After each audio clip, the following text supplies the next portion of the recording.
ሰላም ጤና ይስጥልን። በመላው ዓለም የምትገኙ የተወደዳችሁ የሮሃ ቲቪ ተከታታዮች የጥቅምት 6 2018 ዓ.ም የምሽት ዜናዎችን ይዘንላችሁ ቀርበናል። በደሴ ከተማ አሰቃቂ ጥቃት ተፈጽሞባት የተገደለችው ወጣት አባት ተመርቃ ለፍሬ ትበቃለች እያልኩ ስጠብቅ ልጄ ተቀጠፈችብኝ ብለዋል። በጎጃም ቀጠና እየተካሄደ ባለው ተጋድሎ አፋብሃ አዲስ ቅዳምን ሲቀላቀል በቢቸና ከፍተኛ ባለስልጣኑ ተገድለዋል። ዝርዝር የግንባር መረጃዎችን ይዘናል። በትግራይ የሰራዊት አባላት ያነሱት ተቃውሞና መንገድ መዝጋት ቀጥሎ ውሏል። ሰሙታላችሁ። በካይሮ ተገናኝተው የመከሩት የግብጽና የሱዳን መሪዎች በአባይ ውሃ ዙሪያ የተናጠል እርምጃ አንቀበልም ሲሉ በድጋሚ ዝተዋል። ፓኪስታንና አፍጋኒስታንን በሚመለከት የምንላችሁ ነገር አለን። ውድ አድማጭ ተመልካቾቻችን አብራችሁን ልትቆዩ ከፈቀዳችሁ እነዚህ መረጃዎች በዝርዝር የምናሰማችሁ ይሆናል። የሮሃ ቲቪ ወቅታዊና ሀቀኛ መረጃዎች እንዲደርሷችሁ ቻናሉን ሰብስክራይብ፣ ላይክ እና ሼር በማድረግ አሁኑኑ ቤተሰብ ይሁኑ።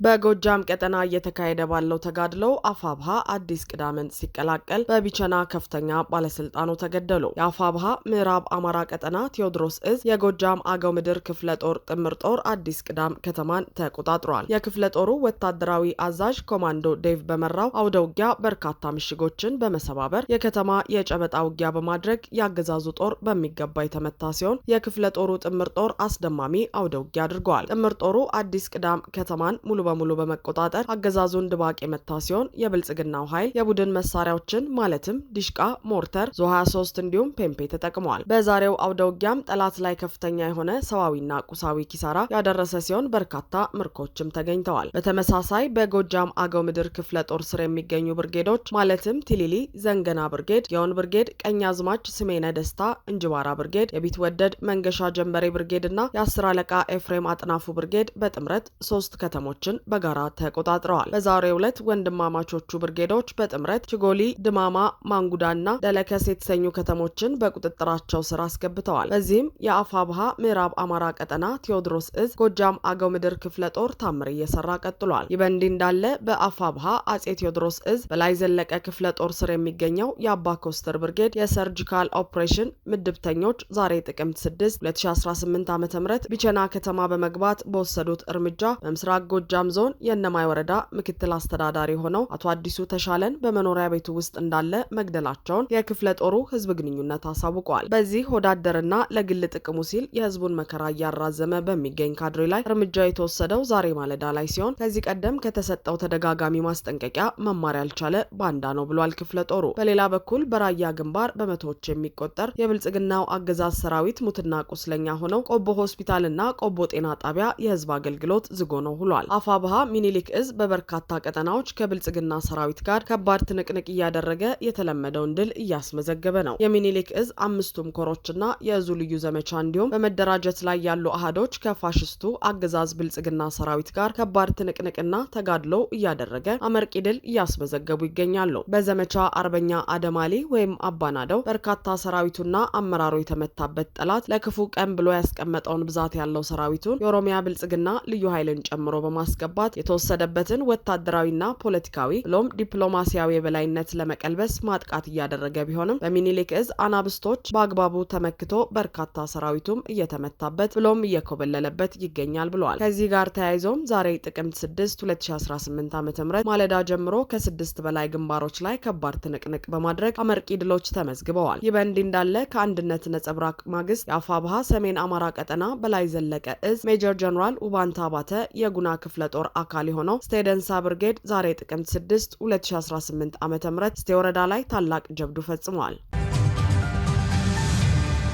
በደሴ ከተማ አሰቃቂ ጥቃት ተፈጽሞባት የተገደለችው ወጣት አባት ተመርቃ ለፍሬ ትበቃለች እያልኩ ስጠብቅ ልጄ ተቀጠፈችብኝ አሉ። ባለፈው ሮብ መስከረም 28 2018 ዓ.ም ሞባይል ስልክ ለማሰራት ከምሽቱ 1 ሰዓት አካባቢ ከቤቷ የወጣችው ሊዛ በአንድ ሰዓት ውስጥ ጥቃት ተፈጽሞባት መንገድ ዳር ወድቃ መገኘቷ ይታወቃል። ሊዛ ለሕክምና እርዳታ ወደ ደሴ ሪፈራል ሆስፒታል ብትወሰድም ሕይወቷን ማትረፍ አለመቻሉ ተገልጿል። አባቷ መምህር ደሳለ ለፍሬ ትበቃለች ብለው በጉጉት ሲጠብቁ ሲጠብቋት የነበረችው ልጃቸው በአሰቃቂ ጥቃት መቀጠፏ እጅጉን እንዳሳዘናቸው ለቢቢሲ ተናግረዋል። የሊዛ የቅርብ ቤተሰብ የሆነችው ረቢያ የሱፍ ሊዛ ጥቃቱ በተፈጸመበት ወቅት የአንገት ሀብሏ፣ የእጅ ስልኳና ጫማዋ ተወስዶ እንደነበር ጠቅሳ ጥቃቱ የተፈጸመው ግን ለዝርፊያ እንዳልሆነ ታምናለች። አይኗ፣ ጭንቅላቷና ጀርባዋ ላይ በቦክስ ክፉኛ ድብደባ ተፈጽሞባታል ስትልም ጥቃቱ ከዝርፊያ የዘለለ እንደሆነ አስረድታለች። የሊዛ አባት አቶ ደሳለ በበኩላቸው በልጄ ላይ በቀል የፈጸሙባት ይመስለኛል በማለት የበቀሉ ምክንያት የፍቅር ጥያቄ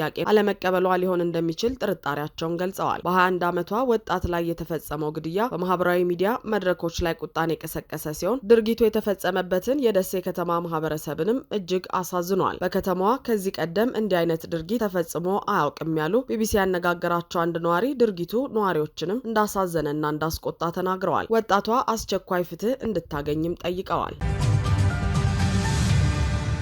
በትግራይ የሰራዊት አባላት ያነሱ ተቃውሞና መንገድ መዝጋት ቀጥለዋል። የህወሓት የሰራዊት አባላት በክልሉ የተለያዩ ክፍሎች ውስጥ የሚያሰሙት ተቃውሞና መንገድ መዝጋት መቀጠሉን ነዋሪዎች ተናግረዋል። ሰኞ ጥቅምት 3 2018 ዓ.ም በክልሉ ዋና ከተማ መቀሌ የጀመረው ተቃውሞ ወደ ተለያዩ የትግራይ አካባቢዎች ተስፋፍቶ ማክሰኞ፣ ረቡዕና ዛሬም ሐሙስ መቀጠሉ ተገልጿል። ዛሬ በአዲግራትና በአካባቢው ተቃውሞ መቀስቀሱንና ከአዲግራት ወደ መቀሌ የሚወስደው ዋና መንገድ በተቃዋሚዎች መዘጋቱን ለማወቅ ተችሏል። በተጨማሪም በአሁላና በመሆኒ ምስራቃዊና ደቡባዊ ዞኖችን ከመቀለ ጋር የሚያገናኙ መንገዶች እንዲሁም ከእንደ አባጉና ወደ እንደ ሽረንደ ስላሴ የሚወስደው መንገድም ዛሬም ተዘግተው እንደሚገኙ የተለያዩ ምንጮች አመልክተዋል። የህወሓት ኃይሎች አካል የሆነው የአርሚ 22 አባላት ከ4 ቀናት በፊት በመቀለ ከተማ ለተቃውሞ አደባባይ በመውጣት መንገድ በመዝጋት እንቅስቃሴዎችን አስተጓጉለው ነበር ተብሏል። በመቀለ ከተማ የተካሄደው የተቃውሞ ሰልፍ ከክልሉ ከፍተኛ አመራሮች ጋር ውይይት ተደርጎበት ቢቆምም በተከታታይ በነበሩት ቀናት በተለያዩ የትግራይ አካባቢዎች የቀጠለ ሲሆን ዛሬም ተካሂዷል። ከትናንት ወዲያም ማክሰኞ ጥቅምት 4 2018 ዓ.ም በማዕከላዊ ዞን ነበለት በተባለው አካባቢ ተቃውሞ የነበረ ሲሆን በዚህም ወደ ሀውዜንና አድዋ የሚወስዱ መንገዶች ተዘግተው እንደነበር ይታወቃል። ከአካባቢው ለቢቢሲ ትግርኛ የተላኩት ምስሎች እንደሚያሳዩት በነበለት የሚገኘው የአውቶቡስ ጣቢያ አገልግሎት መስጠት ሳይችል ቀርቷል። በተመሳሳይ ከውቅሮ ወደ መቀለ በሚወስደው መንገድ በአጉላ ከተማ መንገድ ተዘግቶ የነበረ ሲሆን እርዳታ የጫኑ መኪናዎች ማለፍ ሳይችሉ መቅረታቸውን ከስፍራው የተገኘው መረጃ ያሳያል። የህወሓት ጦር አባላት በተለያዩ የክልሉ አካባቢዎች መንገዶችን በመዝጋት ተቃውሟቸውን ቀጥለዋል። በደቡብ ትግራይ ዞን መሆኒና አዲሹ ወደ መቀለ የሚወስዱ መንገዶችም ተዘግተዋል። የእንደ አባጉና ሽረ ማይጸብሪ መንገድ ተዘግቶ የነበረ ቢሆንም የተከፈተው የሃይማኖት አባቶችና የሀገር ሽማግሌዎች ውይይት ካደረጉ በኋላ ነው። የወታደራዊ ኃይሉ አባላት ለተቃውሞ አደባባይ የወጡት ደሞዛቸው በወቅቱ እየተከፈላቸው እንዳልሆነ ጥቅማጥቅም እየተሰጣቸው ባለመሆኑ ወደ አካባቢው አስተዳደር ሲሄዱም ጉዳያቸው ሰሚ ያለማግኘቱ እንዲሁም እንደ ታጋይ እንደማይከበሩ በመግለጽ ተቃውሟቸውን አሰምተዋል። እንዲሁም ደግሞ ከደሞዝና ከጥቅማ ጥቅም ውጪ ፖለቲካዊ ይዘት ያላቸውና ወቅታዊ ሁኔታዎችን በተመለከቱ ጉዳዮች ላይም ድምጻቸውን አሰምተዋል። በአንዳንድ አካባቢዎች ለተቃውሞ የወጡት የጸጥታ ኃይል አባላት የአንድ የፖለቲካ ድርጅት ጠባቂ አይደለንም፣ ጦርነት አንፈልግምና ሰላም እንሻለን የሚሉ መፈክሮችን ሲያሰሙ ታይተዋል። ሰኞ ዕለት በመቀለ ተቃውሟቸውን ያሰሙ የትግራይ ኃይሎች አባላት ወደ ትግራይ ጊዜያዊ አስተዳደር ጽህፈት ቤት በመሄድ የጊዜያዊ አስተዳደሩን ፕሬዝዳንት ለማነጋገር ጠይቀው ነበር። ሌተናል ጀነራል ታደሰ ወረደ በወቅቱ በቢሮአቸው ስላልነበሩ ወደ ሰማዕታት ሐውልት አዳራሽ ገብተው የሚመለከታቸው ኃላፊዎች እስኪመጡ እንዲጠብቁ ቢነገራቸውም ፈቃደኛ ሳይሆኑ ቀርተዋል ተብሏል። ይህን ተከትሎም ከመቀለ የሚወጡ 3 ወሳኝ መንገዶችን በመዝጋታቸው ወደ ከተማው አውሮፕላን ማረፊያ እና ወደ ሌሎች የክልሉ ክፍል የሚያቀኑ ተሽከርካሪዎችና መንገዶች ተስተጓጉለው ውለዋል። ሰኞ ዕለት ማምሻውን ከትግራይ ጊዜያዊ አስተዳደር ፕሬዝዳንት ከህወሓት ከፍተኛ ባለስልጣናትና ከወታደራዊ አመራሮች ጋር በሰማዕታት አዳራሽ የተነጋገሩ ሲሆን ጥያቄያቸውን በዝርዝር አቅርበዋል ተብሏል። በካይሮ ተገናኝተው የመከሩት የግብጽና የሱዳን መሪዎች በአባይ ውሃ ዙሪያ የተናጠል እርምጃ አንቀበልም ሲሉ በድጋሜ ዛቱ። የግብጹ ፕሬዝዳንት አብዱልፈታህ አልሲሲ የሱዳን ሉዓላዊ የሽግግር ምክር ቤት ፕሬዝዳንት ሌተናል ጀነራል አብዱልፈታህ አልቡርሃንን ካይሮ በሚገኘው አልኢቲሃዲያ ቤተ መንግስት ተቀብለው ውይይት ማድረጋቸው ተዘግበዋል። በውይይቱ ወቅት በሁለትዮሽ ግንኙነት፣ በአባይ ወንዝ የውሃ ጉዳይ እንዲሁም በሱዳን ባለው ግጭት ዙሪያ በዝርዝር ተነጋግረዋል። የግብጽ ፕሬዝዳንታዊ ቃል አቀባይ አምባሳደር ሙሐመድ አልሽ የሱዳናዊ ፕሬዝዳንት አልሲሲ የሌተናል ጀነራል አልቡርሃንን ጉብኝት በደስታ በመቀበል በግብጽና በሱዳን መካከል ያለውን ስር የሰደደ የወንድማማችነት ግንኙነትና በተለያዩ የትብብር መስኮች የታየውን እድገት አድንቀዋል ብለዋል። ከፕሬዝዳንቱ ጽህፈት ቤት በወጣው መግለጫ መሰረት ሁለቱ መሪዎች የአባይ ወንዝ የውሃ ጉዳይን በተመለከተ በቅርቡ የተፈጠሩ ለውጦችን ተወያይተዋል። የአባይ ወንዝ ላይ ዓለም አቀፍ ሕግን የሚጻረር ማንኛውንም የተናጠል እርምጃ በጽኑ እንደሚቃወሙ በድጋሚ አረጋግጠዋል። ሌተናል ጀነራል አልቡርሃን ግብጽንና ሱዳንን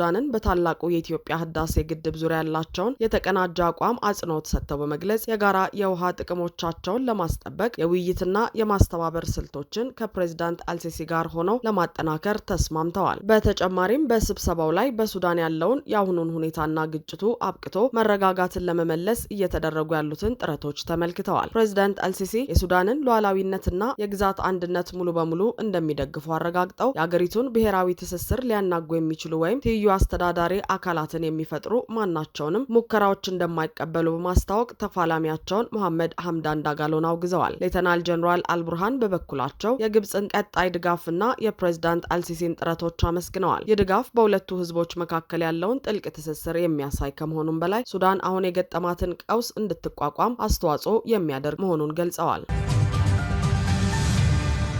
የድንበር ግጭት ውስጥ የገቡት አፍጋኒስታንና ፓኪስታን ለ2 ቀን ብቻ የሚቆይ የተኩስ አቁም ስምምነት አደረጉ። አፍጋኒስታንና ፓኪስታን ለዓመታት በድንበር ላይ የተከሰቱትን አስከፊ ግጭቶች ተከትሎ ለ48 ሰዓታት የሚቆይ የተኩስ አቁም ስምምነት አድርገዋል። ሁለቱ ሀገራት ለዓመታት በዘለቀው ደም አፋሳሽ ግጭት በደርዘን የሚቆጠሩ ዜጎቻቸው ሲሞቱ ከሁለቱም ወገኖች መፈናቀላቸውን ተከትሎ ለ2 ቀናት የሚቆይ የተኩስ አቁም ስምምነት ተግባራዊ አድርገዋል። ይህ ጊዜያዊ ስምምነት ለ1 ሳምንት ተባብሶ የቀጠለውን ብጥብጥ ተከትሎ የተደረገ መሆኑ ተነግሯል። የ48 ሰዓታት እርቀ ሰላም ተግባራዊነቱ የተጀመረ ሲሆን ፓኪስታን የተኩስ አቁም የቆይታ ጊዜውን አረጋግጣለች። በዚህ ጊዜ ውስጥም ሁለቱም ወገኖች ገንቢ ውይይት በማድረግ አዎንታዊ መፍትሄ ለማግኘት በቅንነት ይጥራሉ ተብሏል። ከወራት በፊት ፓኪስታንና ህንድ ውጊያ ውስጥ ገብተው በአሜሪካ ጣልቃ ገብነት ከቀናት በኋላ መስማማታቸው ይታወሳል።